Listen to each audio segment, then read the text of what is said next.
अपने पसंदीदा शो के फुल एपिसोड देखने के लिए अभी डाउनलोड करें दंगल प्ले ऐप।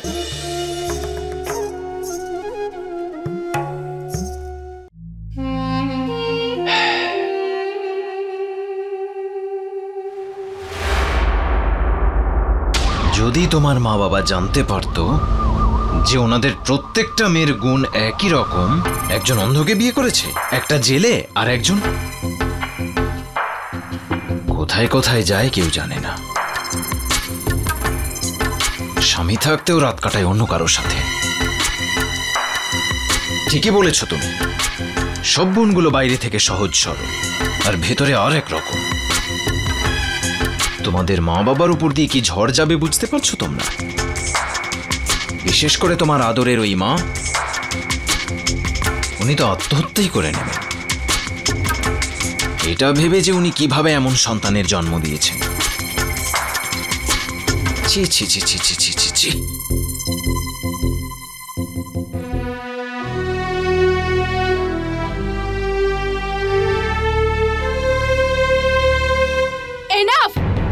অনেকক্ষণ ধরে আপনাদের বাজে কথা শুনছি আমি। Now I am getting out of here. আমি দেখি কিভাবে আটকাতে পারো আমাকে। Leave me I said. তুই কি মনে করেছিস? হ্যাঁ, এটা তোর ডিস্কো নাকি যেখানে তুই নাচতে নাচতে আসবি আবার নাচতে নাচতে চলেও যাবি? তুই আমার গায়ে হাত কি করে দিলি? লিভ মি, ছাড়ো আমাকে এখান থেকে। Leave me. একটা সাধারণ মেয়ে হয়ে তুই কি জানিস তুই কার গায়ে হাত তুলেছিস? এবার আমি তোকে বোঝাবো যে সরকারি কর্মচারীর গায়ে হাত দিলে তার কি অবস্থা হতে পারে। নে এবার বল, তুই আর কি কি কাণ্ড ঘটিয়েছিস? হ্যাঁ, আমাকে যেতে দাও, আমাকে মেরো না, আমাকে যেতে দাও। দেখলি, আমার এই এক চড়েই তোর সব নেশা বেরিয়ে গেল, তাই তো? তুই এতক্ষণ অনেক নাটক দেখিয়েছিস, তুই এখন যতই ইচ্ছে নাটক কর না কেন, এই সোমা রাঠোর তোর মুখ থেকে সত্যিটা বের করেই ছাড়বে। চল চল চল আমার সাথে। আমাকে ছেড়ে দাও, আমাকে ছেড়ে দাও।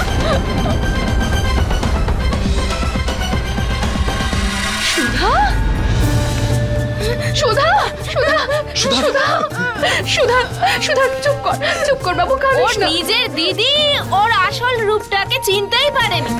একবার দেখো কেমন কিচ্ছু জানে না মুখ করে কান্নাকাটি করছে সবার সামনে, বোকা বানাচ্ছে সবাইকে। নিজের বোনকে চেনার জন্য আমাকে আপনাদের সাহায্য নিতে হবে না। খুব ভালো করে চিনি আমি আমার বোনকে। না না না না, কাঁদবি না তুই। হ্যাঁ সুধা, কাঁদবি না তুই বাবু, কাঁদিস না। সুধা, সুধা, সুধা, সুধা, সুধা, আমি আছি, তুই কাঁদিস না। সুধা, আমি তোকে এখান থেকে নিয়ে যাবো, খুব তাড়াতাড়ি নিয়ে যাবো। সুধা, তুই কাঁদিস না বাবু, আমাকে বাড়ি নিয়ে চল। না, আমি এক্ষুনি নিয়ে যাবো তোকে এখান থেকে। তুই কাঁদবি না, তুই ঘাবড়ে যাস না, আমি নিয়ে যাবো। তুই ভয় পাস না, দিদি আছে তো, সব ঠিক হয়ে যাবে।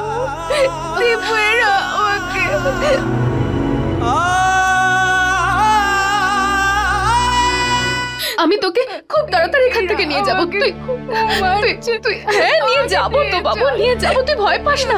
আমি তো এই যে ম্যাডাম, এক মিনিট। তুই একটা কাজ করুন আপনি, আজ তো ওকে এই জেলে থাকতেই হবে। কাল কোর্টে গিয়ে এর জামিনের চেষ্টা করুন আপনারা। আজ রাতে সুধা এখানে থাকবে লকআপে? না না না ইন্সপেক্টর, আমি ওকে এভাবে ছেড়ে যেতে পারবো না। কেস তৈরি হয়ে গেছে ম্যাডাম, কেস তৈরি হয়ে গেছে। কাল কোর্টে যান, টাকা দিয়ে ওর জামিনের ব্যবস্থা করুন। এই একটাই পথ আছে।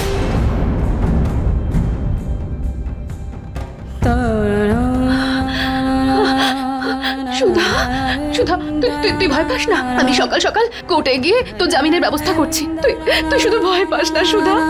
ভয় পাস না রে বোন, দেখিস তুই কালকে এই সময় বাড়িতে থাকবি। আমাকে বিশ্বাস করিস তো সুধা?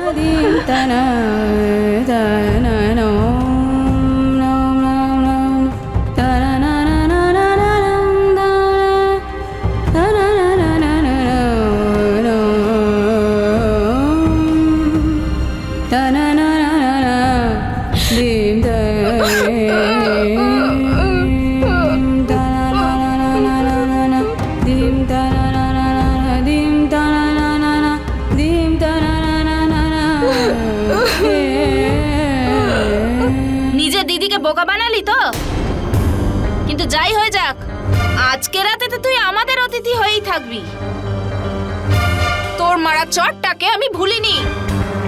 আজ এই সোমা রাঠোর তোকে এমন আপ্যায়ন করবে তুই সারা জীবনেও ভুলতে পারবি না।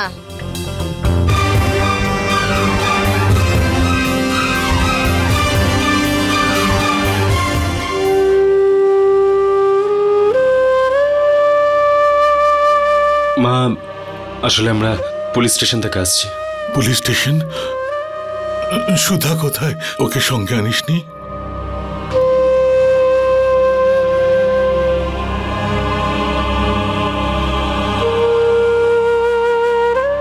তুমি চিন্তা করো না বাবা, আমি কাল সকালে কোর্টে গিয়ে ওর জামিনের ব্যবস্থা করে ওকে ফিরিয়ে নিয়ে আসবো।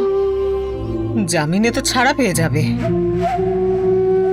কিন্তু এই পুলিশওয়ালাদের ওপর ভরসা নেই। সত্যিটা বের করে তবেই ছাড়বে। এরকম কথা বলছো তুমি? তোমরা সবাই জানো যে সুধা এরকম করতেই পারে না। তাহলে কিসের সত্যি? সত্যিটা কি সে তো ভগবানই জানেন। কিন্তু কিন্তু কি মা? আমরা সবাই জানি যে সুধার উপর মিথ্যে অভিযোগ করা হয়েছে। তাহলে তোমার মনে হঠাৎ করে এরকম কথা কেন আসছে? ছাড় এসব। না মা, তোমাকে বলতেই হবে, প্লিজ বলো। আমিও ভেবেছিলাম সুধার কোনো দোষ নেই, কিন্তু কারোর মুখ থেকে শুনেছি আমি। কি বলতে শুনেছো? তুমি বলছো না কেন মা? আমিও জানতে চাই সত্যিটা কি, প্লিজ আমাকে বলো কি হয়েছে। যেদিন সুধাকে গ্রেফতার করা হয়েছিল সেদিনই আমাদের দুধওয়ালা বলেছিল যে ও সুধাকে সকালে বাড়ির সামনে অদ্ভুত জামা কাপড়ে দেখেছিল।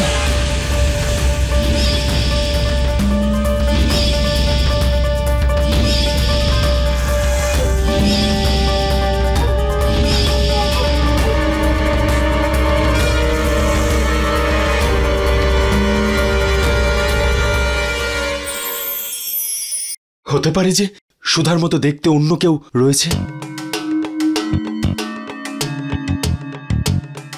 কি বললি তুই? আরেকবার বল। হ্যাঁ দিদি, পাখি বলেছিল যে মাঝরাতে সেই রাস্তায়। কথাটা নয়, আরে যেটা এখনই তুই লাস্টে বললি। সুধার মতো দেখতে মেয়ে, তার মানে সুধার মতনই দেখতে কোনো একটা মেয়ে, তাই তো? সেরকম দেখতে মেয়ে তো একটাই আছে, দেবিকা। দেবিকা উদয়ের বন্ধু।